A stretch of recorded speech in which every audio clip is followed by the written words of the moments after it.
My name is Mei Chen, and I'm happy to be today's moderator. I wear many hats in this role. I'm a retired vice president of the Garment Workers Union, where I represented thousands of immigrant garment workers right here in New York City. Local 2325, which was the local I managed, is the successor to the union that was organizing workers at the Triangle Shirtwaist Factory. And so I have a long history of remembering the Triangle Factory fire and proud to be part of the Triangle Fire Coalition, which is a co-sponsor of today's event. Yay. I also am a board member of the International Labor Rights Forum and a rally participant in front of Children's Place Gap and many other American retailers. And finally, probably most importantly, I do work part-time here at the Murphy Institute. And I love the amazing staff, students, and wonderful colleagues who come from unions, scholars, and activists. Speaking of the Murphy Institute, we really should thank Paula Finn, Karen Judd, and other Murphy staff who's here today, Rose, Charles, Ellie, all the people who have organized and coordinated today's forum. Thank you, Murphy Institute. So today's topic is very important and very dear to my heart to address the question, how can sewing workers, garment workers at the bottom of the global supply chains achieve better wages, safer working conditions, and stronger corporate accountability up and down the chain? And specifically, how can tragedies like the factory fires and building collapse in Bangladesh be turned around and prevented from recurring? People used to ask me all the time, why do we keep talking about the Triangle Factory fire and dwelling on that disaster and the victims? And this is especially true in my recent work, as I've gone to China quite a lot and done international labor studies. Because people always ask, why are you dwelling on such a sad and gruesome event? And certainly you see these pictures, beautiful photos that were taken by one of our panel speakers. People might ask the same question about workplace disasters in Bangladesh. I think, and I've learned a lot working with the Triangle Fire Coalition and all the speakers today, that the lessons of history really informs our struggles today. And building public awareness to issues of workplace safety and worker rights come out of understanding and remembering the lessons of these tragedies. So we must remember, and more importantly, we must organize for changes. I want to thank all of you for coming to this event. There's an amazing lineup of speakers, although I'm sorry to report that Jeff Hermanson from Workers United is ill and could not be here.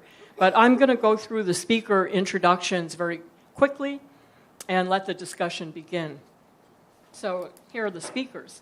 Our first speaker is Stephen Greenhouse. And as most of you know, he was the New York Times labor reporter for 31 years, although I don't think labor wasn't for 31 years. He retired earlier this year. And he's widely regarded as the dean of the labor beat. And although he said in an interview that he thought the prospects for continued labor reporting were bright, it's hard to imagine who will replace him. Still, I think in the team that reported on the fire and collapse at Bangladesh, which Steve himself was involved in, the team's work stood out because it focused not only on the human tragedy, but also on the systemic factors that make fires and building collapses a recurring hazard for Bangladeshi garment workers, and is addressing those systemic issues.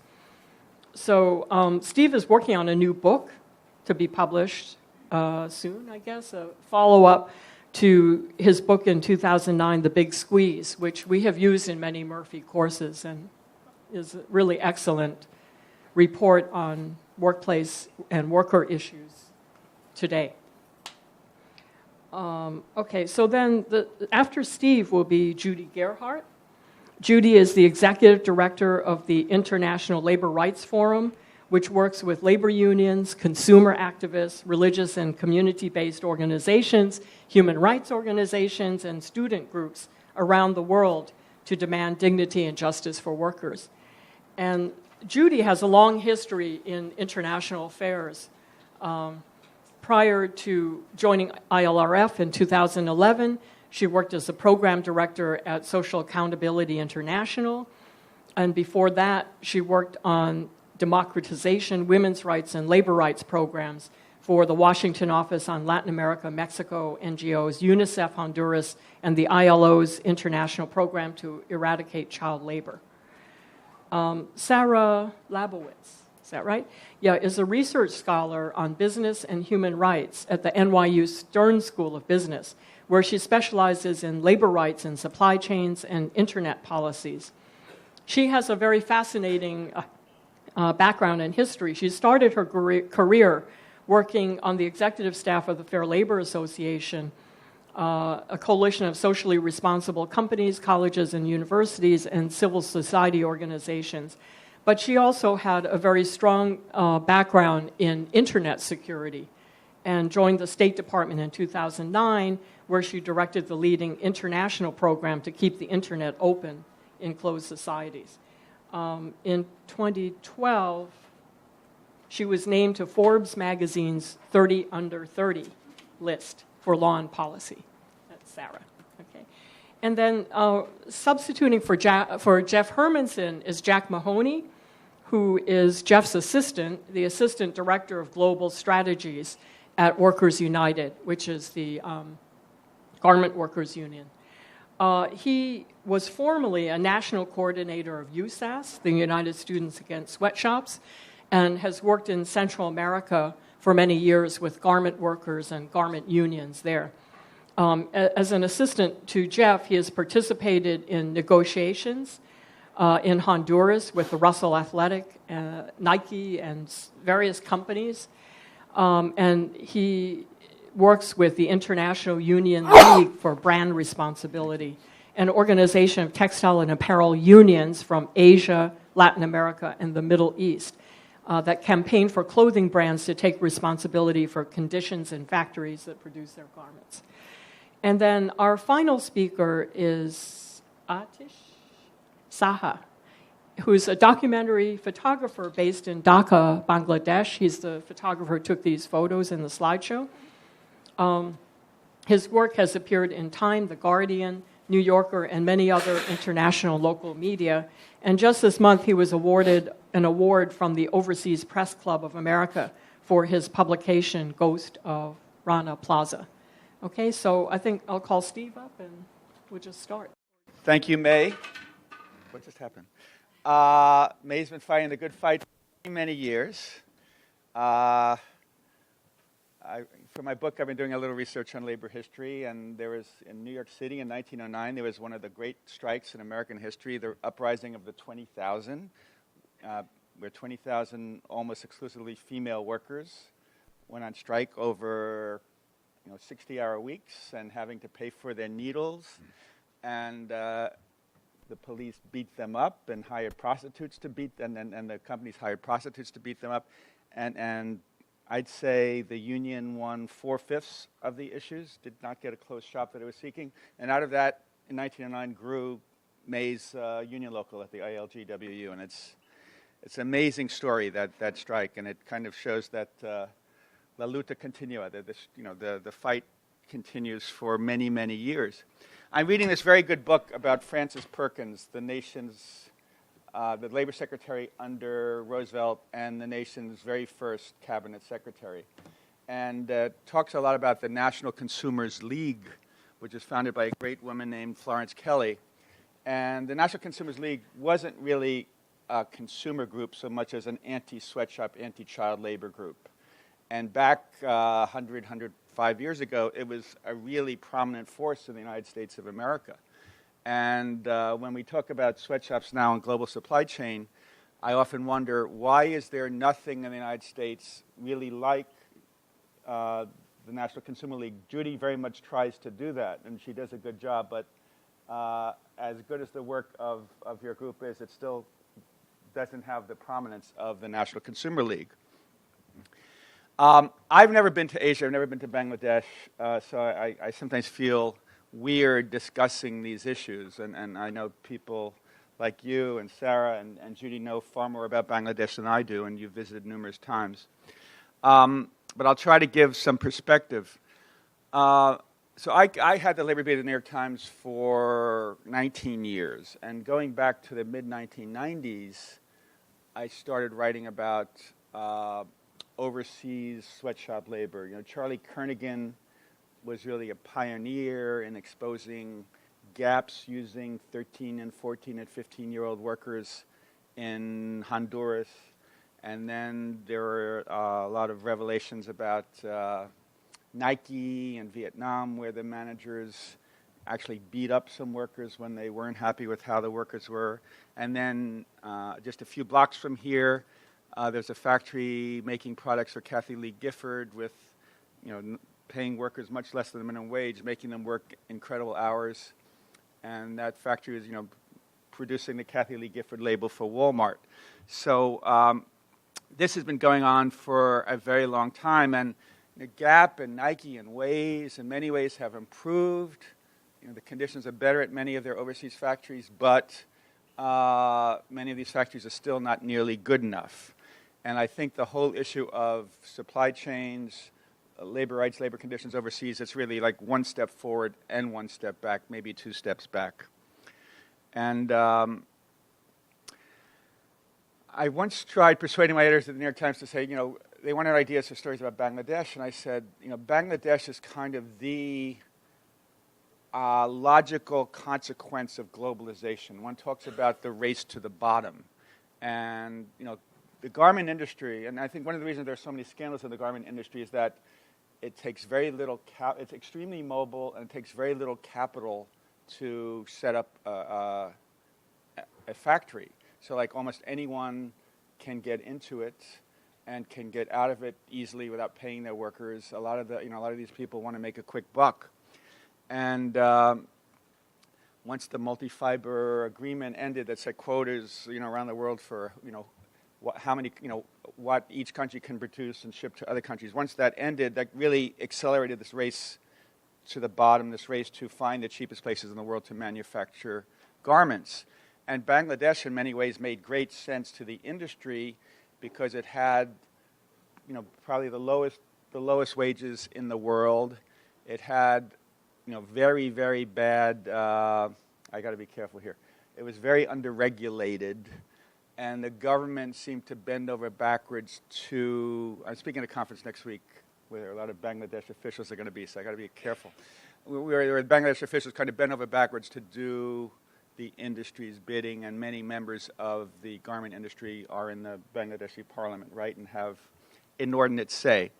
So Bangladesh became, the tiny little Bangladesh became a real garment industry giant, and unfortunately, when you have this race to the bottom, and the place that's at the very bottom, unfortunately, there are going to be a lot of disasters. And it was really heartbreaking, horrendous, tragic that there was the Tazreen fire in November 2012 where 112 workers died, and we thought that was humongously bad, and this should never happen again. And then 5 months later, there's the Tazreen factory collapse where at least 1,129 workers died, and that was one of the very worst tragedies in industrial history, the worst tragedy in the garment industry. And I kept thinking, so I'm reading this book on Frances Perkins, and at the moment of when the Triangle Fire started, just east of Washington Square, she was having tea with some ladies on Washington Square North, and she heard all the commotion, and she ran over to the Triangle Fire, and she saw people literally, jumping out of the windows. And later, when she was essentially labor commissioner for Governor Al Smith and for Governor Franklin Delano Roosevelt and then Labor Secretary for Franklin Delano Roosevelt, she really pushed very, very hard to improve factory safety. And she saw that in Triangle Fire, the fire department ladders only went 7 stories high, and the people were jumping out of the ninth, and the fire was in the 8th, 9th, and 10th floor, and people were jumping out of the ninth floor windows. Dozens and dozens of people jumping to their deaths. And so fast forwarding back to Tazreen. So when Jim Yardley, our correspondent in New Delhi, and I were investigating what caused the Tazreen fire and why there were so many deaths, I was kind of, disappointed, shocked to see that they didn't even have fire escapes. And we were doing a story, and we got a copy of some factory monitoring reports of Tazreen, and this company UL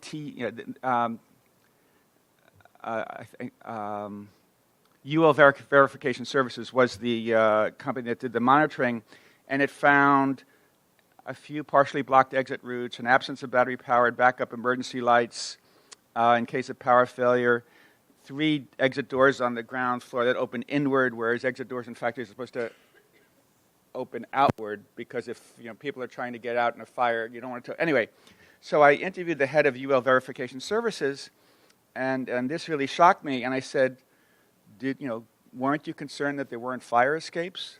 Weren't you concerned that there weren't fire doors?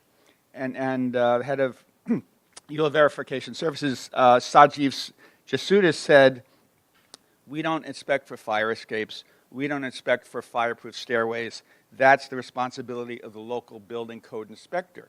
And those of you who have been to Bangladesh, unlike me, know that Bangladesh's building inspectors, fire inspectors, staff are way understaffed, and not nearly, at least before Tazreen and Rana Plaza, were not nearly vigorous enough. And I was just shocked that here we were 111, 112, 113, 114 years after Triangle Fire, and we have this same incredibly bad, screwed up standards. No fire escapes, no fire doors. And here in the United States, for decades, there have been requirements of sprinklers in many in multi-story factories. And I don't think any factories in Bangladesh had sprinklers. Now they're finally starting.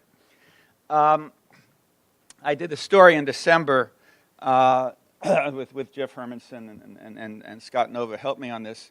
There's a factory in Chittagong in Bangladesh called, several factories, sister factories, called the Azim Group, which is a huge garment conglomerate in Bangladesh with like 27,000 workers. And at these 2 sister factories in Chittagong, one of them, the acting head of the labor union, Mira Boshak, she left work one night and she was pummeled. This is like, goons out of 1910 and 1910. She was boomed with, really beaten very badly with metal rods. And her head was so bloodied and the scar was so bad, the New York Times editors refused to even print them because it was just so appalling. And the company said she was beaten because there was a fight between her and her 2 ex-husbands. And many people thought, Azim, which has tough relations with the union, hired some goons. The company denies it. And then a few months later, this camera at another Azim factory, that surveyed what was happening out front of out of the factory, shows some union leaders trying to get into the factory. They worked at the factory, and they're being pushed, beaten, attacked. And you see a manager, someone who very much seems to be a manager, kind of directing things with hand signals. And again, it was pretty appalling. So groups like the Worker Rights Consortium and USAS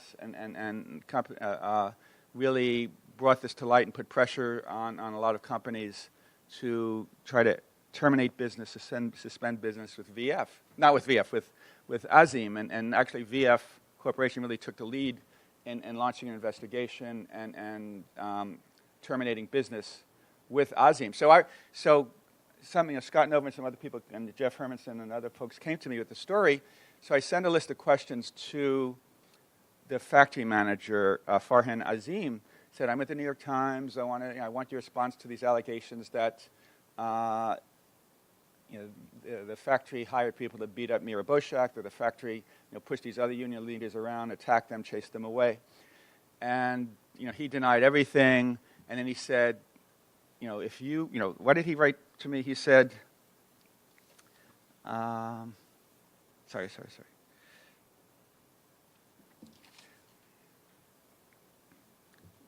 sorry, why am I not finding this? And basically he said, if you write anything, we are going to sue you.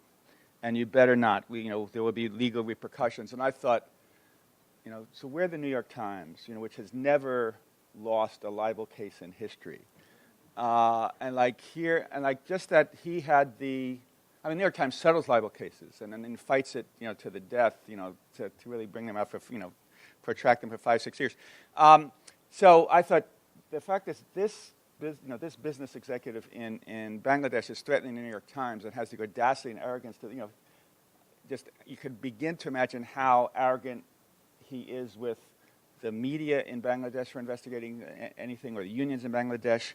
And when we finally posted my story, I got an immediate, overnight letter from their lawyers in London saying, actually I got an email from them saying, you should take this down off the web immediately or we're going to sue.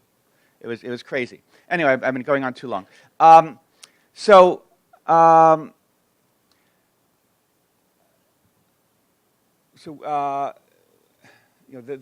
The push to improve, working conditions in overseas, the United States-based push to improve working conditions in overseas sweatshops has really picked up steam over the past 10 years.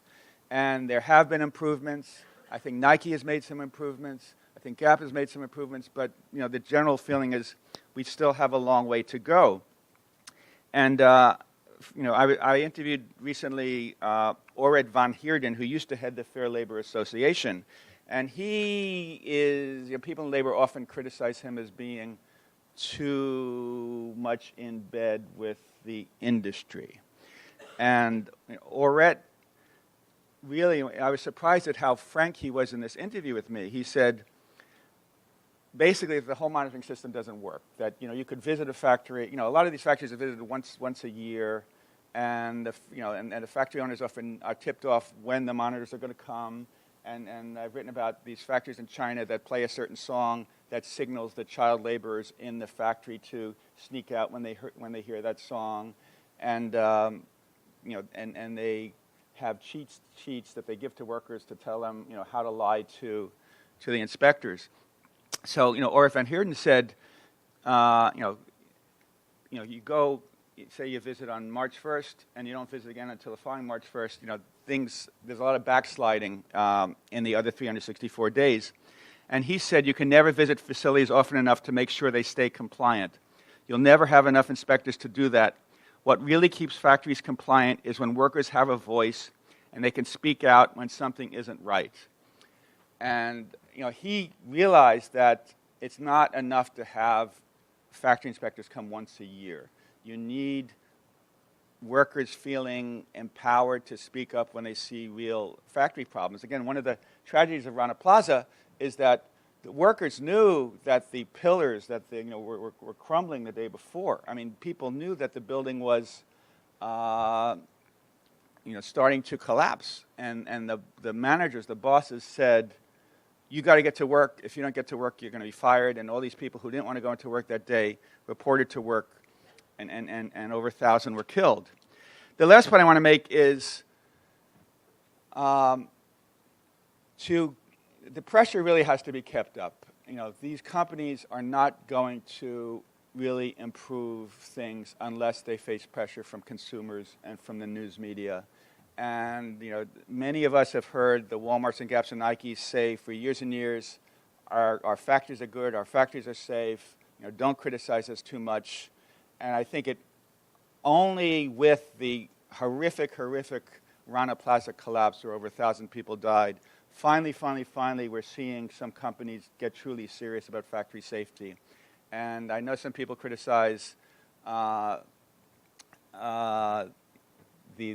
alliance, but I think the two big groups now doing factory monitoring in Bangladesh are really serious about finding safety problems in the factory, and now the big issue is will the factories and the factory owners step up and make the needed safety improvements to really assure safety for Bangladeshi workers.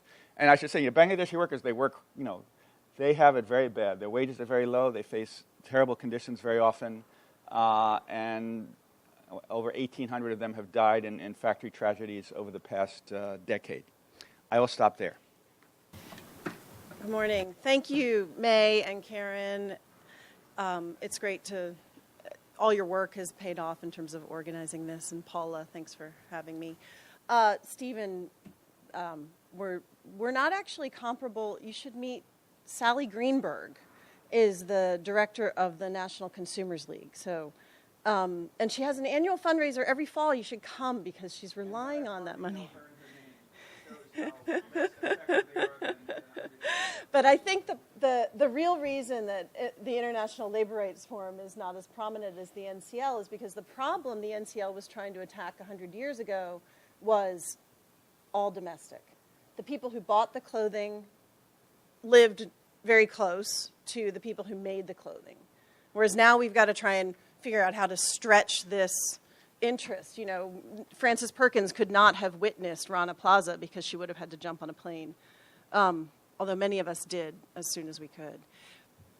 So the struggle we have, and ILRF is founded almost 30 years ago now to try and leverage trade and development policy in order to create mechanisms to advance workers' rights. And so we do a lot of work on legal mechanisms, and we also do corporate accountability. But we are continuously trying to drive corporate accountability towards legal mechanisms and legally binding mechanisms, contractual. You can't have a collective bargaining agreement that spans continents, but we're looking at ways to do that. And Jack will talk more about that concept. So in order to just limit to my time, I'll stick with what's happening in Bangladesh. I was in Bangladesh less than a month ago. I went there for actually now it's a month, for the Rana Plaza second anniversary. And it's amazing. I was there a month after Rana Plaza happened, and then in between, and then 2 years later you come back and there's really, all the programs are beginning to take off. You're seeing, so much activity in the ready-made garment industry. It's incredible. And all these programs between the Accord and the Alliance and the National Action Plan run by the government, they're now covering probably more than 2/3 of the factories. Depending how you count the factories, I know some people like to say there are many more factories, and people vary the estimates between 4,000 factories to, I don't know, what's your latest estimate, Sarah, 8,000 factories or something to that effect. So everybody's counting differently, but the point is really the scope and the coverage of these programs is so large. Nobody's ever even had this possibility of building and fire safety reforms in the country before. The Accord alone has the largest scope of any initiative anywhere in any country so far, of all the sort of corporate accountability programs trying to monitor factories. So that's positive. And everybody wants to hear something positive, so that's good. However, a lot of people argue that's not enough. I think Sarah's argued before that, we're failing to include the worst of the worst. That's a good point, and it's important, and we need to try and get there. However, I would say even that criticism is missing the point because I think we're not scratching the surface. And this is a criticism of everything that's going on. We're barely beginning to scratch the surface at this stage. Why do I say that? We're not really getting yet to the causes as much as we're still treating the symptoms. So a lot of our business and human rights colleagues, and I think Stephen started down this track, are sort of saying, any initiative is good and it's important to repair the factories. And it's hard to deny that given the urgency. And believe me, ILRF has been sounding the alarm of the need to repair these factories for more than a decade, starting when the Spectrum factory collapsed in 2005. So, we've been signaling since 2007 that the quote-unquote fire doors in these factories are grates. They're not fire doors. It's sort of amazing the numbers of brands over the years that have said to me, oh, no, the fire door wasn't locked. And they were they were looking at pictures of grated fire doors. Somewhere in there has been a conversation of deaf people with, NGO inspection groups like the Worker Rights Consortium signaling in writing in many documents saying grated fire doors are not fire doors. This is not, because basically what you have in the case of Tazreen that Stephen talked about, you have a chimney created. because the smoke just goes straight up that stairwell. So you can't get down the stairwell. Well, how do we get past that conversation of the deaf? Well, maybe we're getting past it on the building and fire safety, but I think there's this surface, that's still not at the lower level of the causes. And the causes really speak to the worker voices. How do we get to the worker voices? And I want to tell you basically 3 stories and then make some suggestions as to how we can get folks to focus more on bringing up the voices of those workers. And this is really important. ILRF is a witness signatory to the Accord, so as a disclaimer, that's obviously the initiative that we favor over the other initiatives. And the reason is we worked very hard to make the Accord basically a contractual commitment between the brands and the international unions and the national unions in Bangladesh. So, you know, if we can begin to imagine some kind of negotiated solution with a contractual commitment, this is the beginning of that concept of bringing labor rights to that transnational level. And the governance of the Accord has a lot of requirements in there. The unions are on the steering committee.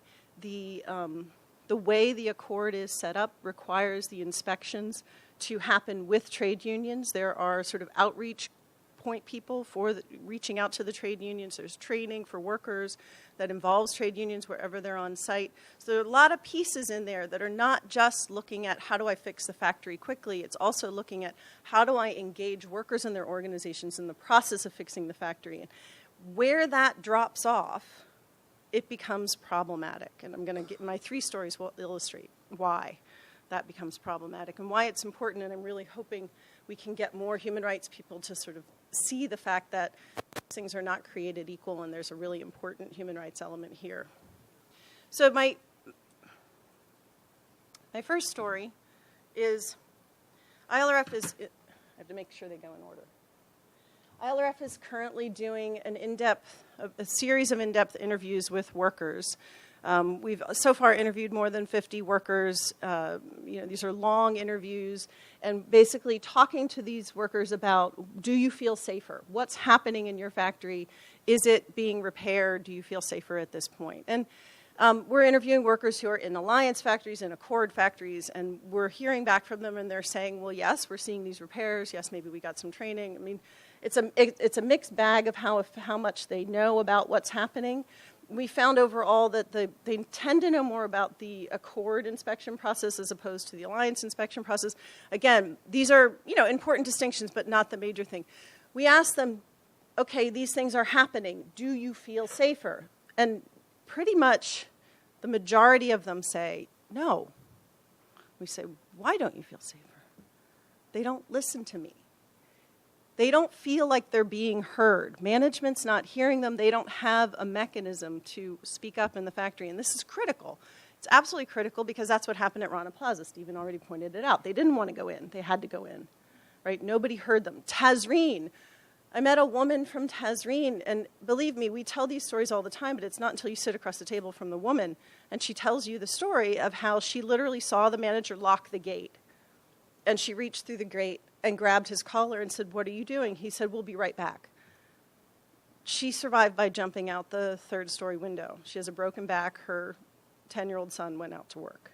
It becomes very real when you realize that, this is not just a case of, workers aren't paid attention to enough. They're not at all paid attention to. It's this real deep class divide that needs to be overcome. The second story is the Bangladesh Garment Manufacturers Employers Association. Recently came out in the press in Bangladesh criticizing the Accord for overstepping its mandate to address building and fire safety because it's engaging trade unions and trade union members in the factories when they do inspections. That's ironic, or it's really bleak because that's what we fought so hard to have happen. We're saying you guys have never listened to the workers when they tell you they see smoke, and now we're giving you a program that tries to include that engagement, and you're slamming it down for us. So that just tells you how important it is we need to push back on that concept. And the third is from my trip to Bangladesh in April. I was actually in Bangladesh when the Nepal earthquake happened, and we felt tremors. It was kind of interesting. I've never really lived in an earthquake zone, although actually I did feel that earthquake on the East River way back in 2001, 2002. But a lot of us ran out of the hotel into the streets, and we said, what do we do? We said, well, actually, this is worse if the buildings fall. So we definitely felt the tremors. I mean, people were ill and everything when we were in Dhaka. The next day, we went to visit a factory, and after we visited a unionized factory that the unions took us to, and then after that, we went into the offices of one of the unions, and there were all these workers there in the middle of the workday. So what are you doing here? Well, they were there because the building next to theirs had a crack in it, and the union rep said, we're not going to work. We need this inspected. We're afraid. And they said that the manager of the factory tried to make them go into work, said, this is ridiculous. You're exaggerating. Go into work. And the union objected, and they had a hard time. They couldn't really convince the manager, but they went to the federation, and the federation representative intervened and talked to the management and finally came to an agreement and said, okay, we will get an inspector to come in, and once the inspector comes, then they'll go back to work if the inspector says it's okay. And this is really critical because there are other initiatives, such as the Alliance, that's saying, well, of course we have worker participation. We'll work through worker participation committees. And those of us that understand the importance of the ability of workers to organize, trade unions understand also that a trade union is not a one-off factory-based worker committee. It's connected to a larger infrastructure where you have federation reps who are a little bit more educated, a little bit more seasoned, and able to then intervene, as in this case of the factory that was, where the workers didn't want to go in. The woman union leader, and God love her for stepping up to that role, she couldn't convince the manager. She needed that federation rep. So, the fact that they were able to do that was important. The other thing is the workers came into the Union Federation office and they said, can you look it up? We think it's an Accord factory. We know if it's an Accord factory, we get to walk away. And this is a concept, I know the Alliance has added it post hoc, this concept of the right to refuse dangerous work. So really getting some of these basic concepts of the rights of workers integrated into the building and fire safety fixes are critical. So a couple solutions and then I'll close. I'm not sure where I am on time, but May's not giving me the evil eye yet, so I guess I can keep going. Not that May has one.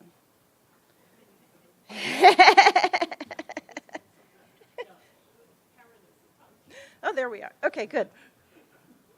So how do we get more people to prioritize listening to workers in this process?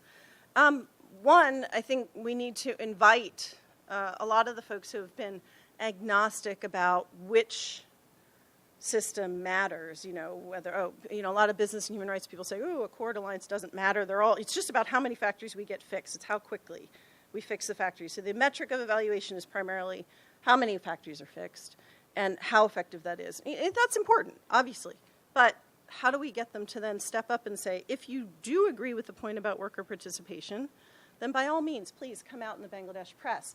Talk about the fact that the BGMEA in no way should be complaining that worker representatives are engaged in the inspection process.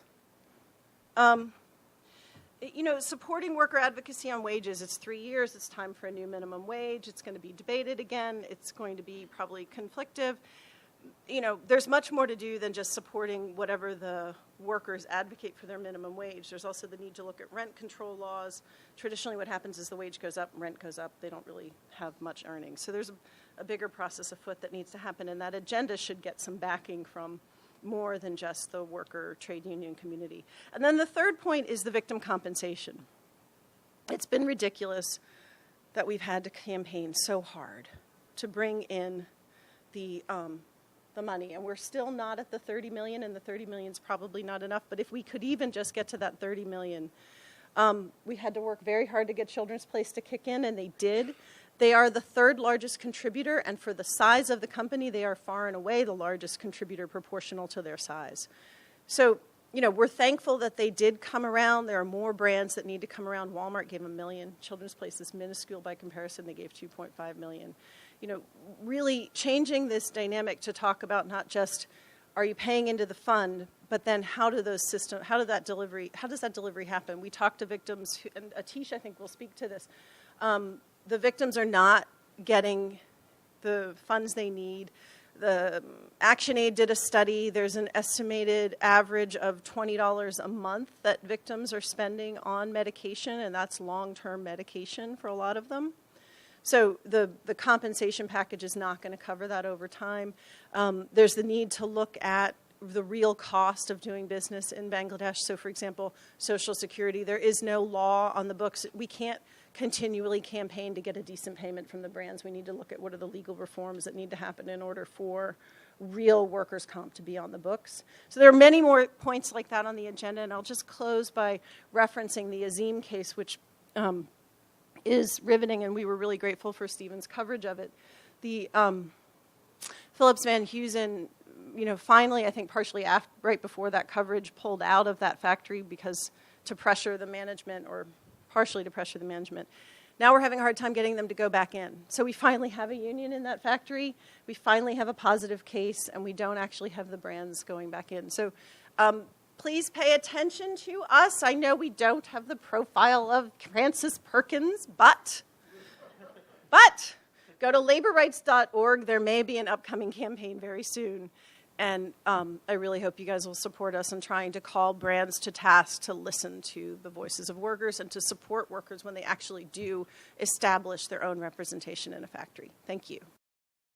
My name is Sarah Labowitz. I co-direct the Center for Business and Human Rights at the NYU Stern School of Business.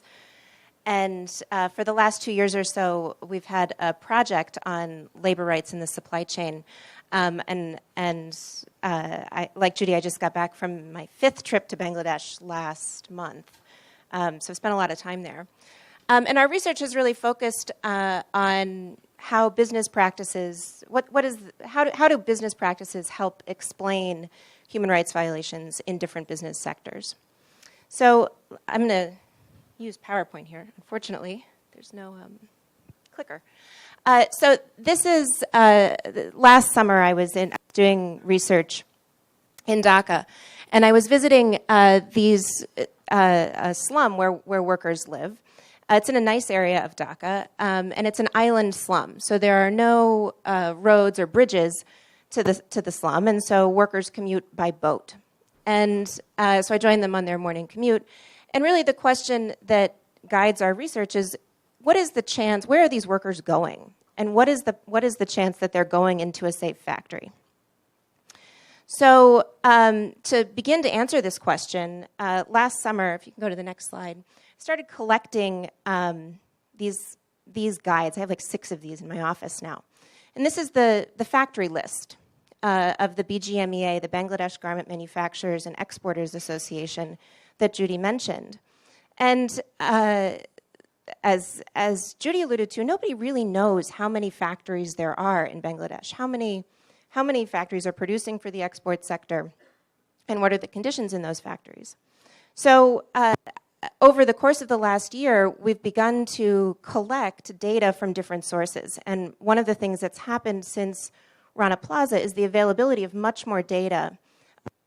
It turns out these are very difficult to analyze. We tried scanning them, we tried pulling all the data out, but now there's information available online from these 5 data sources. You've got 2 trade associations, the 2 initiatives, the Accord and the Alliance, which are initiatives of foreign brands and retailers, and then you've got the labor. In fact, the Labor Ministry maintains its own database. So 5 sources of data.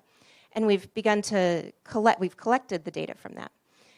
I want to come back to that in a minute, but first I just want to go into how garments are actually made in Bangladesh. So if we can go to the next slide. Our research that we published a report in April of last year called Business as Usual is Not an Option. And in it, we described the way that garments are produced. And we identified what we called indirect sourcing, or the hub and spoke model of garment production. So in this model, the buyer, the brand or the retailer, places an order with a hub factory. And then the hub factory further outsources production to a series of spoke factories. If we can go to the next slide, some of the hub factories are quite nice. this probably does not comport with your image of a factory in Bangladesh. Highly mechanized. This is an air-conditioned room because of all the machinery that's required. Workers wearing protective equipment, et cetera. And they're doing high value-add products. This is an embroidery facility within a larger factory. But if you go to the next slide, we can see that the spokes often are much lower standard factories, often in buildings. This is a factory on the 4th floor of a building that in the entryway has a auto body shop. And then you go up and there's a electronics dealer, an insurance broker, and then the factory is on the 4th and 5th floors. These are really the factories that are the invisible factories, and where there isn't, this is what we identified in our report, there just really isn't a lot of transparency or oversight in the spoke factories. Now, this is not a secret. So if you go to the next slide and kind of click through those, I just pulled a series of statements from 2001, 2007, and 2013 from different brands. And in 2001 in Los Angeles, we had Forever 21 was sued in a class action lawsuit. And their defense was that none of the workers named in the lawsuit were directly employed by the company. And so the claim had no merit. In 2007 in India, child labor was discovered at a factory producing clothes for the Gap. And Gap's defense was that it was one of our vendors, obviously in subcontracting the product, did not ensure that this product was not going to be made with child labor. So it's really the vendor's responsibility as in the subcontracting of production to ensure that there is no child labor. And then finally in Bangladesh and Rana Plaza, we see Benetton admitting that its supply chain was so complex that the company didn't know its clothes were being produced at Rana Plaza. I need 2 clicks. One more. So I want to go back to the data. So over the course of 2013, 2014, we did all this research. We identified the system of hub and spoke production, indirect sourcing, and what we wanted. We did hundreds of interviews of everybody across the supply chain, but we wanted to see what the data told us. And so over the last few weeks, we've started to analyze the employment data that's contained in these factory lists. And so I should say we pulled all the data out of these 5 publicly available databases. We came up with 11,000 factory records. Obviously, there's some duplication in those lists. But after we deduplicated them, we separated out those factories that had sufficient address information that you could map them to a pretty specific level. We came up with about 6,800 factories. Now, we're in the process of verifying that. There's all kinds of problems with the data, but this is the publicly available data that exists, and so we wanted to see what it tells us. And the interesting thing about it is that for each factory, it often contains information about how many workers work there. So we ran this analysis to see if in this universe of 6,800 factories, it's pretty interesting to see that the vast majority of factories are what we would define as extra small, so fewer than 500 workers. If you look at the universe of most factories in Bangladesh have fewer than 1,000 workers. So that's really what most workers going to work are going into. It's about half of workers going to work are going to work in small factories. So let's keep going. But then if we look at what the Accord and the Alliance, so the Western brands and retailers, what they're taking responsibility for, it's a pretty small proportion of that overall universe. And if you look at what the kinds of factories that they're accepting responsibility for, they tend to be bigger factories. So most factories are small, but most of the factories that the brands accept responsibility for are big. So the solutions are being designed for big factories, despite the fact that many workers go to work in small factories. So we see that there are about 2 million workers who are going to work in small and extra small factories. So what does that mean for these workers who are commuting by boat in Dhaka? Are they going into a safe factory or not? So let's move on to some conclusions. The first conclusion is that small factories are a really important source of employment. Lots of workers are going to work in these factories, and it's an important source of employment for workers in Bangladesh. Secondly, most of the solutions that are being developed are targeting big factories. And if we assume that the factories with direct relationships that are supplying the buyers directly, if those are safer factories, really what determines whether you're going into a safe factory, if you're that worker commuting to work, is one, it's really not minimum standards as it should be, but it's the strength of the negotiating position of your factory owner, and whether or not the factory is of strategic importance to a global buyer. So, in short, the current system is not working. So let's go to some recommendations.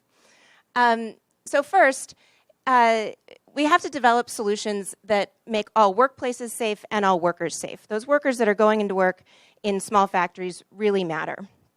Secondly, we need a standard. We need an approach that acknowledges the importance of small factories, that provides financing for small factories, and that includes all factories. And then third, we have to expand responsibility. So it's not just the global brands, but also the governments, the financial institutions, the government in Bangladesh, and those primary manufacturers, the hub factories, to develop solutions and finance them to make the entire sector safe. Thank you.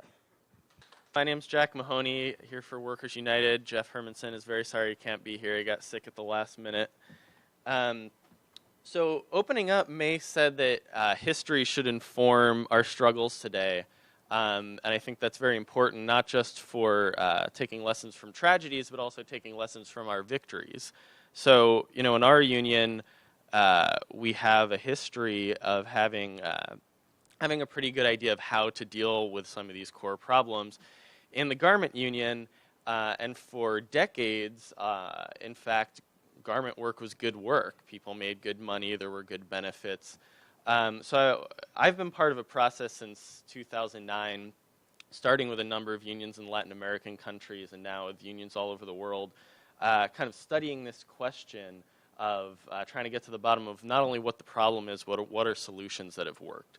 So in the US and Canada, 100 years ago, I think the core problem was still, the same as what it is today. A lot of us have mentioned it one way or another, and that's this issue of outsourcing the work, that the people who really run this industry, the apparel brands, have put so many layers in between themselves and the people who actually are producing the garments. This is not a new problem, and I think we often exaggerate the extent to which globalization and that production moving into other countries has actually fundamentally changed the dynamic. But 100 years ago, when clothing companies figured out it would be cheaper for them to start contracting out, to pit contractors against each other, to see who could pay the lowest wage, that basic dynamic is still what's driving down conditions in the industry today. So how did we successfully deal with that in the US and Canada? There was a series of agreements that became known as jobbers agreements that were won through enormous strikes and all sorts of worker action and all sorts of consumer activity. And these jobbers agreements, jobbers were the brands. They were called jobbers because you were jobbing out what used to be something you did yourself to contractors. And as Sarah points out, those contractors subcontract. There's even another layer of housework that still goes on today where women are taking work home from that subcontracted factory and sewing a few dozen more garments at night. I think both 100 years ago and today we're remiss if we think that the way to attack the problem is to go after the housework, which is kind of the worst symptom of a system that starts with the brands, who again dictate the terms of everything that's going on here. So what was a jobbers agreement? In addition to having traditional collective bargaining with employers, the union had direct contracts with these brands who, again, did not directly employ the workers, that are the sewing workers, the cutting workers. And not only did those agreements guarantee that the brand's orders would be placed in union factories, it also set wages, It set brand contributions to union benefits, and a number of things that really are kind of unimaginable today in the current reality. Not because they couldn't happen, but because we're so many steps away from getting back to that point. Unfortunately, that system fell apart as we were not successful in bringing it beyond the US and Canada. But like I said, there's been a process with unions around the world kind of studying that model and seeing how we can put it to use today. And it's basically a very simple concept. We all understand that collective bargaining has been the central stabilizing force of labor relations around the world. This is essentially doing collective bargaining with the party who really is running the show, who's really dictating the terms of employment. So again, as unions in these countries continue to have traditional collective bargaining with the factories in Bangladesh, in Honduras, everywhere, what they're able to gain through that traditional collective bargaining is severely limited by the very real fear of their bosses that they will lose work if prices go up. And so, it's obvious as anything that the solution to this is having, once again, brands at the table with workers, guaranteeing not only that they will continue to support union work, but guaranteeing better wages, et cetera. So there's, obviously that is not something we have won today in the global garment industry, but there's a number of little victories I'd like to mention that I think start to paint a picture of progress towards that goal.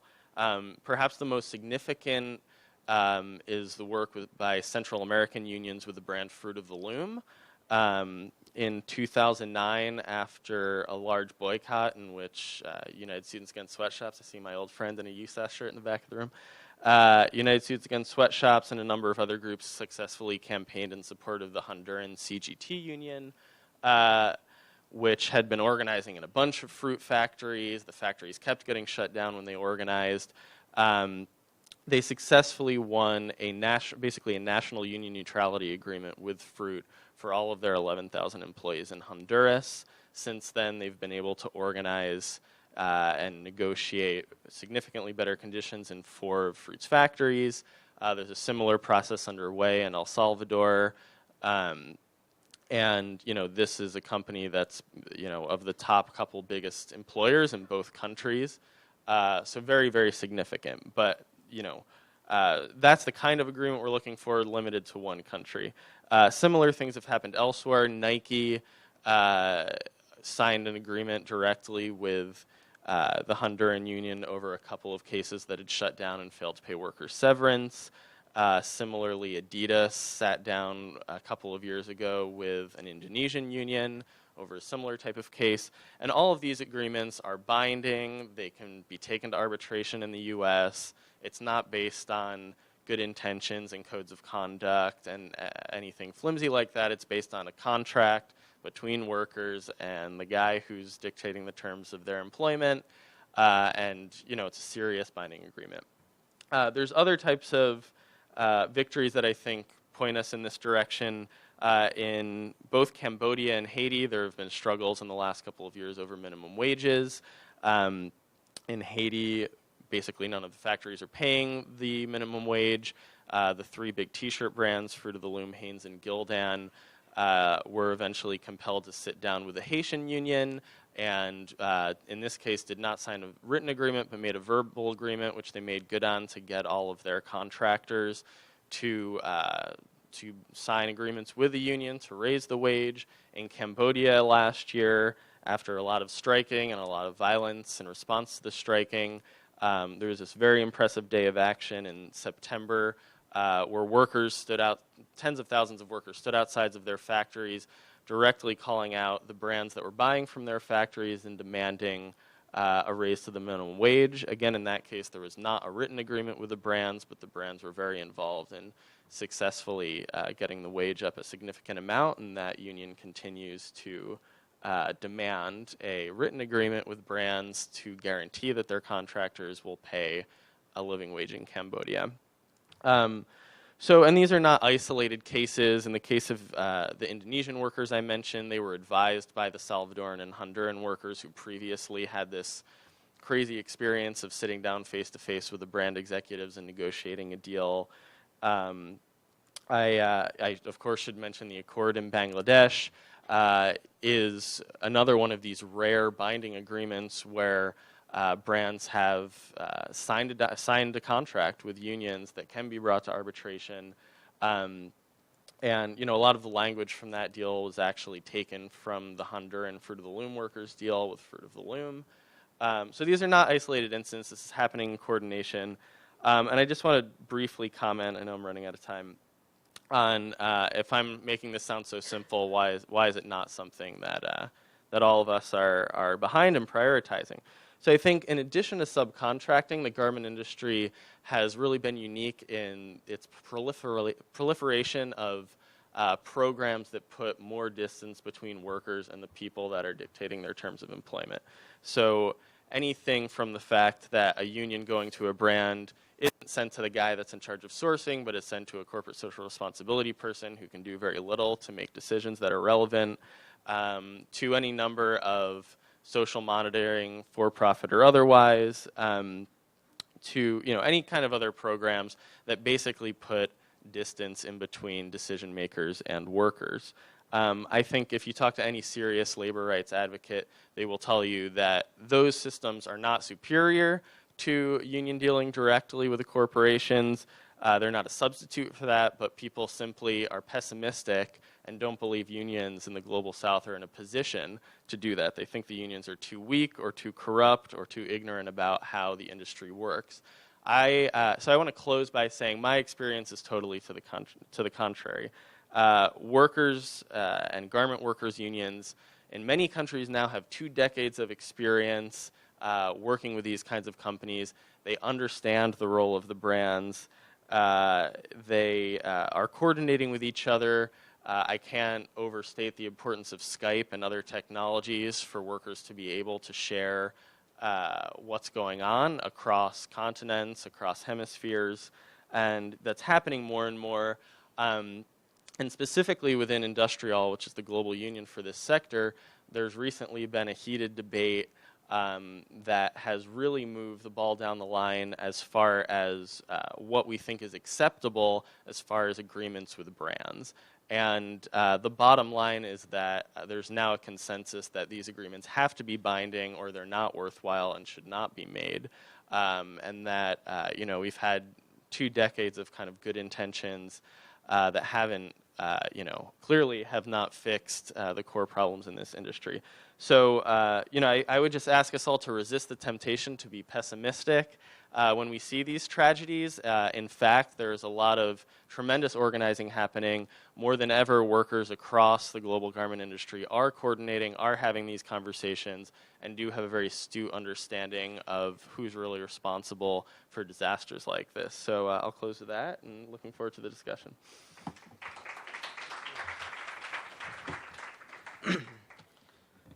I'm Atish Shaha, a documentary photographer based in Dhaka. As some speakers already have said, Bangladesh is a major garments producer for goods for the US garments industry. In 2014, Bangladesh was 3rd largest exporter of garments to the United States, following China and Vietnam. Currently, Bangladesh minimum wage for garments worker is $38 per month, which is world lowest. To make a jeans t-shirt in Bangladesh, it costs only $3.72. An exact same t-shirt to make in US, it costs like $13.22. The average US garments worker among the roughly 150,000 who still remain working in US right now makes about 38 times the wage of his or her counterpart in Bangladesh. It is no wonder why the US garments industry heavily relies on the poverty wages of Bangladesh to boost their profit margins. In 2013, as we already know, in Bangladesh at Sabar, April 24, in the very early morning, a garments building collapsed, and then there was like, by now the number is like 1,138 people died at that building collapse. almost half as many as killed in the World Trade Center in 2001. The site of the Twin Towers was like 16 acres. The footprint of the Rana Plaza building was not larger than a basketball court. Just imagine the working condition in such a small building, and what 1,138 dead bodies piled in its ruins look like. Recently, we had like 2 years anniversary at 24 April of Rana Plaza. Into that incident, 2 years into the incident, about 1 billion 8 million taka, 1 billion and 8 million taka out of 1 billion 27 million taka that was deposited to the Prime Minister Fund in aid for the victim is yet to be disbursed. According to the Transparency International Bangladesh, like TIB, Transparency International Bangladesh came out and figured that there are like still 1 billion 8 million taka left in government fund to be distributed to the garments worker of Rana Plaza, who is like survivor and then families of those deaths. But the government came out to the press right after that, claiming that there is no fund left and they have spent that money for other kinds of relief fund. And also government official came out to the press right after that, claiming that this is ridiculous, that they have never had any kind of Rana Plaza fund. But if you go and then see, right after Rana Plaza, the government came out with the idea that you guys donate to that fund, and then we are going to distribute to the garments worker. But within 2 years, they came out to the press and said that there is no fund left for the Rana Plaza because those donations they have spent in other cases. So over here we work for maternity leave and then all kind of basic working right and all kind of situation. But think about in Bangladesh, what is the situation all over?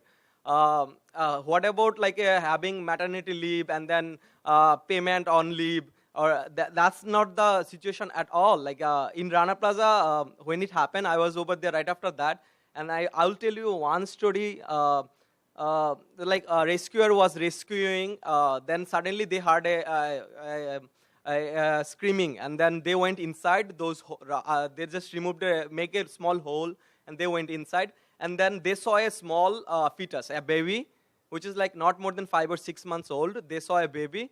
It was inside, and then the mother was there was a beam fall into the mother's womb, and the baby came out. And then the baby was still alive for a few seconds, and then the rescuers was over there, and then he was unable to do anything. He was just looking at us, looking at that, and then he came out and told that was a situation. So that's what is the Rana Plaza all about. I'm going to talk about 2 photos. Here is the one, and then these photos. The first photo, deformed bodies of garments worker are kept Adar Chandra High School. Relatives are looking for their dear ones using cell phone light. So that was the situation. When it happened, all the dead bodies were kept like for few days, number of days in that high school balcony and in the high school corridor. So there was no light in the night. The bodies will be kept like that, and then relatives will remove those clothes and then check with their cell phone to see that if it is their dear ones or not. And then the number 2 photo, the other photo, I'm going to read the caption. After waiting for over 6 hours to be rescued in the evening of 24 April, 17 years old Roshanara finally comes out of the rubble of Rana Plaza, all by herself. With 2 silent eyes, she continues searching for her husband, who is yet to be rescued from the rubble. Thank you all. Yeah, let's give another round of applause to speakers. Very, very good presentations. The presentations were really fascinating, and I think there were a number of recurring themes that came up, and about workers' voice, workers' right to organize, employers and government involvement, consent, willingness, unwillingness, and so on.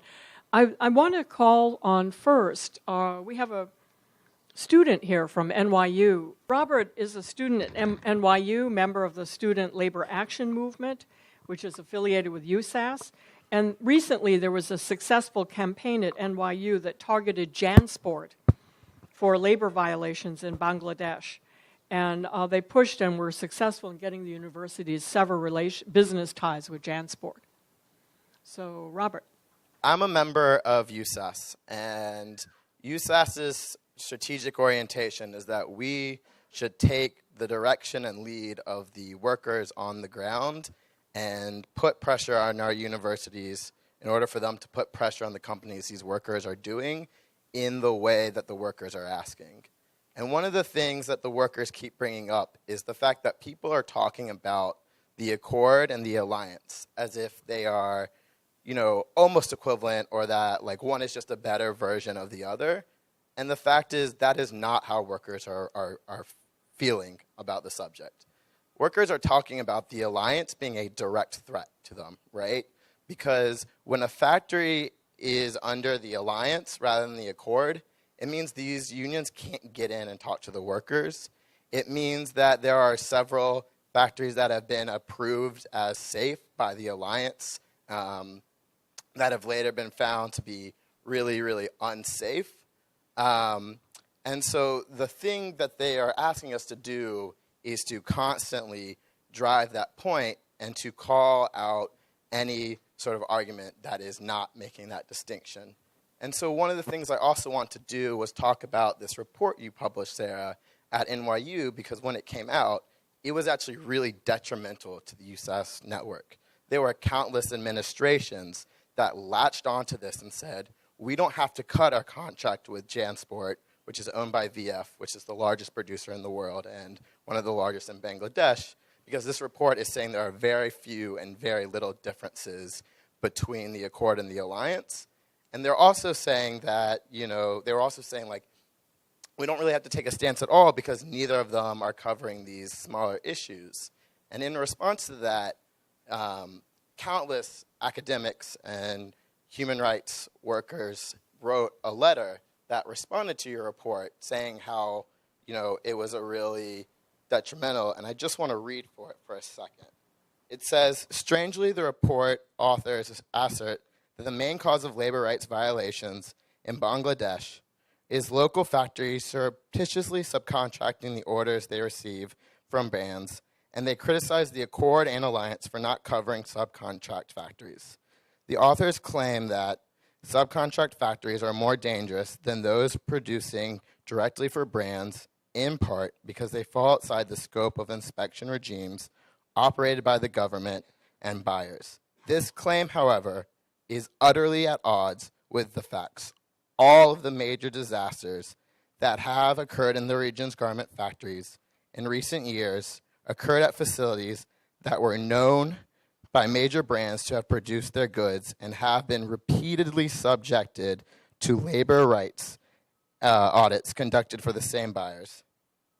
This list of tragedies includes fires at Tazreen Fashion, audited for Walmart and others, Sportswear, audited for Gap, VF Corporation, Kohl's, Garb and Garb, audited for H&M, as well as Ali Enterprise Factory in Pakistan, cited the worst fire in the history of apparel production, audited for, that one's actually not related to Bangladesh. And then finally, Rana Plaza, that was audited for Children's Place, Loblaw, and others. And so just the point to end on is that, anything that is not putting power behind the Accord is a threat to the workers. And the thing that has to be remembered is that the Accord is a legally binding document, while the Alliance is not. And it's being spearheaded by all the companies that we have been critiquing during this entire panel, from Walmart to Gap to H&M. And so to think that they are magically just going to get their act together without the input of workers and unions is a horrible delusion. So let me just back up. We published a report, as I said, last April called Business as Usual is Not an Option, Supply Chains and Sourcing After Rana Plaza. And it really was a look at the way that business operates in the supply chain. It's a 75-page report that documents, based on hundreds of interviews, how the system works and what that might tell us about poor working conditions. So we, for example, got documents that display the subcontracting system, the fact that it is in fact, authorized by the trade association in many cases. So it gives a rich picture of what apparel production looks like in Bangladesh and how that explains the risks to workers. So we included a 4-page analysis of the Accord and the Alliance, and we were an academic institution. We did an analysis that concluded that they are more similar than they are different. That the two initiatives essentially are inspection regimes for primary manufacturers, and that neither goes far enough. Neither the Accord nor the Alliance guarantees that the kinds of resources that will be required to actually upgrade even those hub factories that they do inspect. And as I said in my presentation, it basically means that the conditions in the factory are really dependent on the strength of the negotiating position of the individual factory owner. So instead of collective solutions, you have individual negotiations that happen between the buyer and the primary factory that to negotiate how much would be required to actually upgrade the factory. So we also called out that the Accord and the Alliance encompass only a narrow part of the garment sector, as I pointed out in my presentation. So I would stand by our analysis. I continue to follow both initiatives very closely.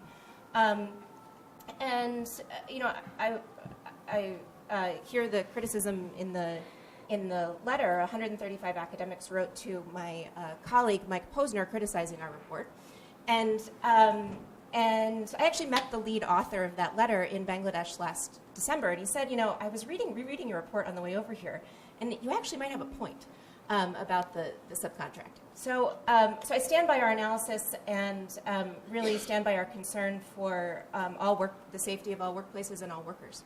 I think what he's pointing out is the very practical impact. You know, I know you say it's an academic report. Your 4 pages analyzing the Accord and the Alliance had some factual or problematic analysis where you're really sort of just, as a journalist, type writing, trying to juxtapose different quotes of people getting things wrong, as opposed to going back to the actual source of the document. I mean, I think that you have to be careful here, and I would actually say, you know, it's nice of the author of the letter to say to you, you have a point, you do have a point, we are not getting to all the factories.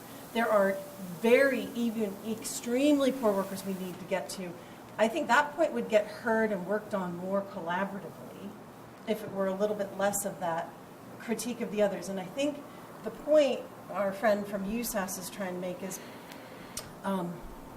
so many folks in business and human rights are mashing these together and ignoring the fact that so much of corporate social responsibility initiatives have failed to include trade unions. And it's a little bit like, as a parent, you know, I try and say to my kids, do as I say, not as I do. You don't, but you can't help but model behavior for your children, even if you don't want to. It just happens, and all of a sudden your kid drives you crazy because they're like you. It's a little bit, it's very much like that with the brands. So the brands are saying to the factories, respect freedom of association and collective bargaining rights. But the modeling behavior that they're doing is going to great lengths to step around collaborating with unions because they're refusing to sign any kind of contractual commitment to the trade union. So this step around of working with unions does not then model the behavior. And I can see, yes, you have a very good point about those poorest of the poor factories, but how do we move to this other level, this other part of the conversation that's not just about the technical fix, but that's about the ability of workers to organize and have a voice? And I think that's where there's an important distinction to be made, and to not make the distinction as detrimental to what these guys are fighting. With the Accord, it's not all sweetness and light, and with the Alliance, it's not all darkness and terrible action. I think they both have undertaken very serious inspections. One might argue that perhaps the Accord's inspections were somewhat better, but I think a lot of people say the Alliance did a very good job too. And my sense is the Alliance right now has more money available for remediation than the Accord does. That doesn't mean that the Alliance is doing remediation more quickly. Stop me if I'm wrong. And I'm told one big problem right now with the Accord is that some Accord manufacturers are really dragging their feet on remediation, and they kind of are claiming, we don't have the money to do it, we want you, the Europeans to pay for it. And so some people are saying, Accord, it's time for you to, you know, terminate dealings with these manufacturers because they're refusing to step up. and some of the European manufacturers don't want to cut off relations with some of these companies. And some folks are saying the Accord really has to be tougher on some of its customers. Let's hear some other questions. Hi, thank you so much. My name is Paz Peterson. I'm a Murphy student. I have a question kind of for everyone, but mainly for Judy and Stephen. The conversation about the race to the bottom and the point that we're at right now, I think resonates with all of us.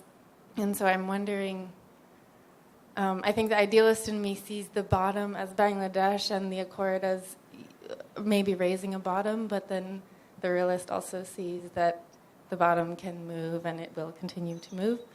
So I guess I wonder if you see what you see as the next bottom, or if you see some hope in kind of, are we going to hit a wall of what the bottom is and be able to bring it up? This entire panel was, I think the word is magisterial, and I would hope that someone could diagram this and what are the missing parts. I think it's said but not said that a focus to this is the impact on women and their agency or lack thereof without saying it. And there are two ways that I would be curious of looking at. The five successor states to what was the jewel in the crown of Britain all elected women to head their governments. Only Burma never got to head the government over there. And yet the condition of women is abusive or worse. In the case of Bangladesh, we have this amazing thing created by the economist Mohammed Yunus, the Grameen Bank. And it focuses on women. Yet that institution, which has grown quite large, and its creator have suffered major attacks. So I'm wondering, how do we fill that in? And then going back to the template of what comes from the West, what was mentioned was the hub and spoke. That's coming from airlines. And we know what that example has in two major accidents. One here with a contracted airline for United up in Buffalo with grossly overworked and underpaid pilots. And then this tragedy with the subsidiary of Lufthansa. So I'm wondering what might be critical both to advance women and the people know, and what is a global thing? Is something like what seems superficial, the he for she movement, is that something that could actually be given substance? I'd like to ask the panel to address the governance issue in Bangladesh. Probably applies less here. So when you talk about corporate responsibility, the problems you're talking about, to my mind, are criminal. When you see people dying, this should be a function of government, not contracts between factories and brands. And I'm wondering what efforts have been made to reform the governance by these workers in Bangladesh. And I don't know if it's possible to really hold the brands to criminal sanctions here in the United States in the event that people die or are seriously injured as a result of their economic activities. I'm David Bensman from Rutgers. I think if you look at this in a long historical perspective, about 35 years ago, the international brands began offshoring production and creating the supply chains. And I was working with Jose La Luz about 25 years ago when he was with the Amalgamated, and they were trying to help some of the workers in Central America start getting the plants that the brands had established there organized. And when Jose and Jack Shankman were doing that 25 years ago, most of the world's labor movement didn't understand why they were doing it or what they were doing, and there was very little support internationally and within their own union. It seems to me that in the last 25 years, the international labor movement has woken up, and we have started to create a process by which labor begins to catch up with capital. And I think that what's going to happen in the next 75 years is going to be like what happened in the U.S. when corporations created national product markets and the unions struggled to catch up and didn't create a framework for regulation until about 60 years later. So it seems to me in the long run, all of the people who spoke on the panel, plus the person from USAS, are contributing to the creation of governance. And that governance is going to look very different from what exists now and what exists with the Accord and the Alliance and so on. But they're all important steps in the creation of the governance of global labor markets. So, I'd like to ask maybe the different panelists to each respond to some of these issues. Governance related to the international labor movement, but also the government in Bangladesh. What accountability, women's issues, subcontracting, and your issue about, you're from Bangladesh, so maybe issues related to the government can start here. It's hard for the rest of us to comment on that. Obviously, government is responsible for that. There is no reason that government should not take a better step, and then they should do their best, and then there should be laws and then everything. But the situation is different. 2 years back, Aminul, one of the trade union was killed, and then recently in the media there are a piled of news coming out that he actually there are task forces, the law enforcement people were involved in that killing or that situation. He was one of the trade union from that factory. So this is the situation in Bangladesh. But here is the fact, but I think mostly, obviously it's a law thing of Bangladesh law thing. It's obviously it's needed improvement. But the fact is that I think the situation is the most of the brands who works there, in her one of that slide there was a quote that Banathan said that they didn't know that came from Rana Plaza. But they are making millions of dollars. They don't know where it's being produced. So that's when, by their own voice, it's proved that they are so ignorant and not responsible for their own profits. So they're making millions of dollars, and then they have to make sure from where the clothes they are getting. So they should get 100%. Those workers should get 100% basic rights. Mm-hmm. Thank you. So, Jack, I don't know, maybe you can comment on the building of an international labor response to global capital. To very quickly respond on the government question and the where is the bottom question. On government, you just can't underestimate the tremendous pressure on all of the governments in producing countries to do whatever these brands want. So much of their economy is based on attracting more and more investment, more and more orders from these brands that, enforcing the law, surely that is what should be happening, as the gentleman said, but it's just not a practical reality. I've seen, without naming names, socialist governments for whom I have tremendous respect just completely cower under and contradict their principles very blatantly in order to get 10,000 more jobs from Adidas or whoever it may be. On the question of the bottom, Bangladesh does have the lowest wages, so strictly in kind of numeric terms, it is the bottom. I think there's a number of other trends, though, of how the race to the bottom continues even from there. In a number of countries, for example, there's trends where factories are moving out of more urban areas into more rural areas where there's not only less unions, but less jobs, kind of more desperation. So I think companies have plenty of more, other tricks up their sleeve about how to continue the race to the bottom, even as they've found the country with the lowest wages. In the long run, we all want the government of Bangladesh to protect the rights of its own people. And I think we all acknowledge the limited prospects for that in the short term, particularly in the garment sector. So until that happens, and I should say the ILO has been doing a lot of good work to bolster the capacity of the government, but it is very difficult and very slow going. So what do we do in the absence of a strong government that's going to enforce rights, that's going to enforce accountability, et cetera? And Rick Locke is an academic now at Brandeis or at MIT. Now at Brown, right?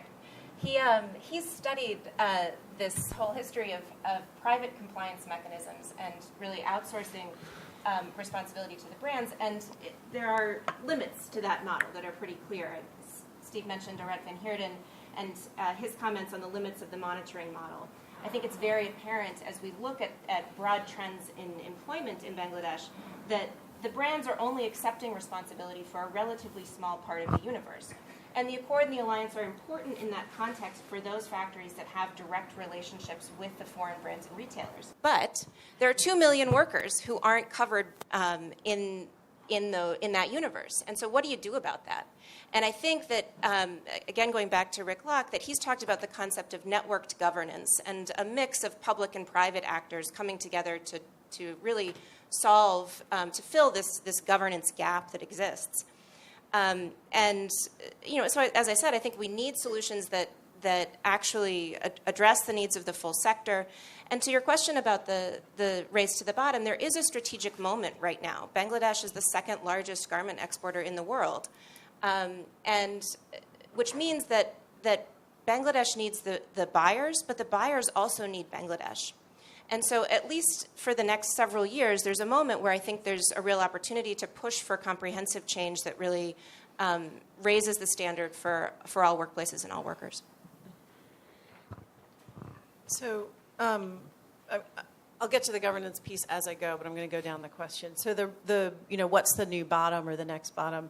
I mean, I think there is a next bottom. I think there are still brands sort of looking to leave Bangladesh. They're looking at, can they go to Burma? Can they go to Africa? I mean, several of the large brands that are in the initiatives that we've talked about, I know very well that they're already really either already beginning to go more to Africa or looking at how can they do that. With AGOA going forward, that's going to perhaps encourage them.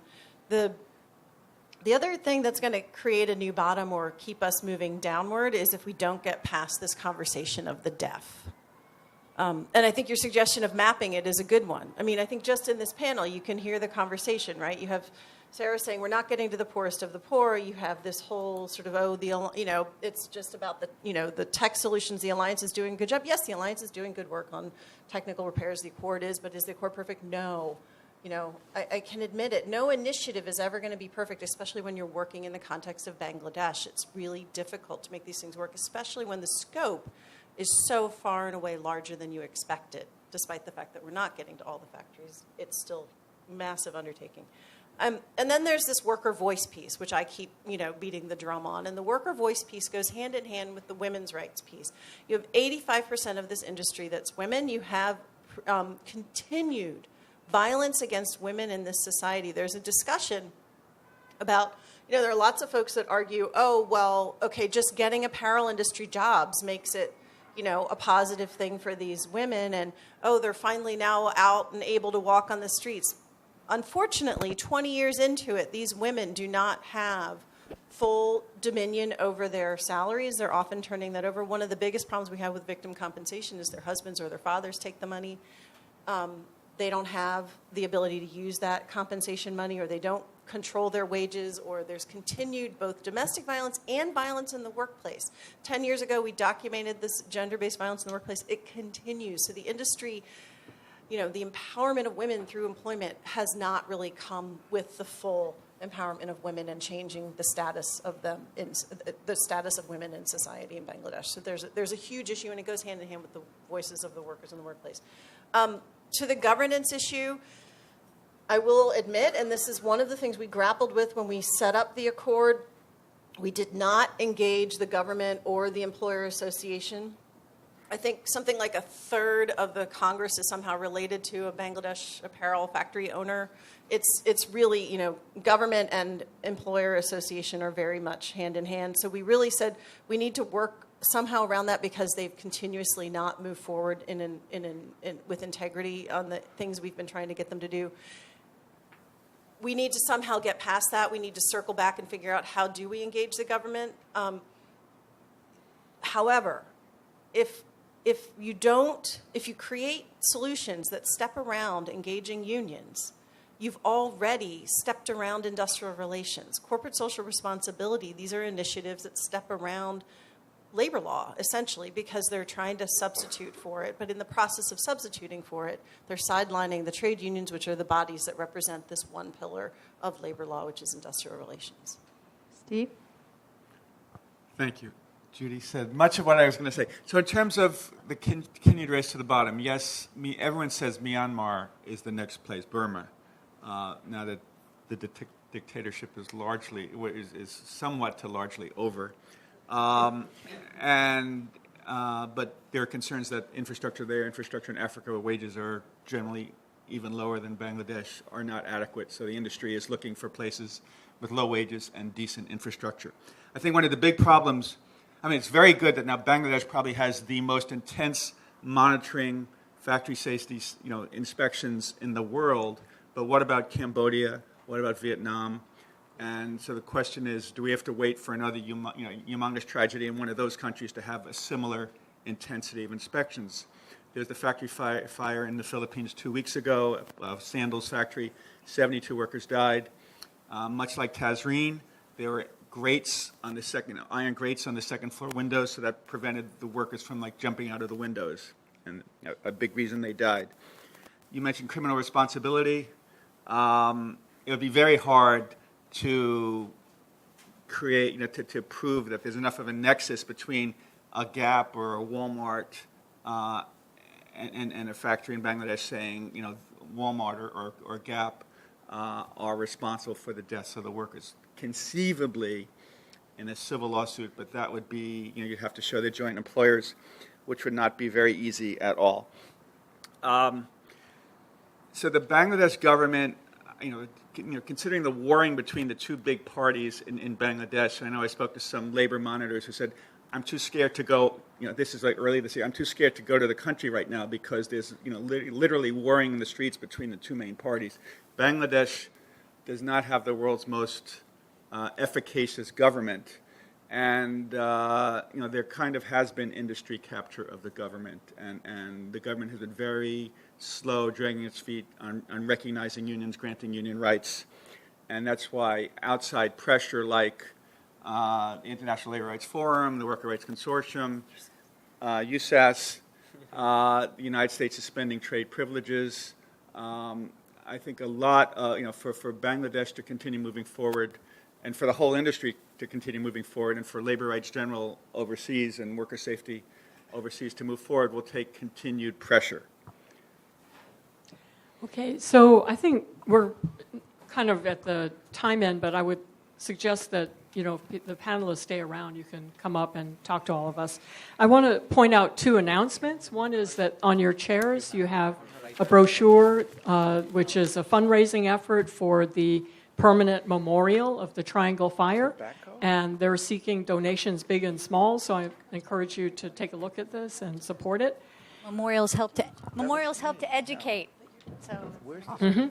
And then there will be a program on June 24th from 4 to 6 p.m. right here to examine Walmart's supply chain.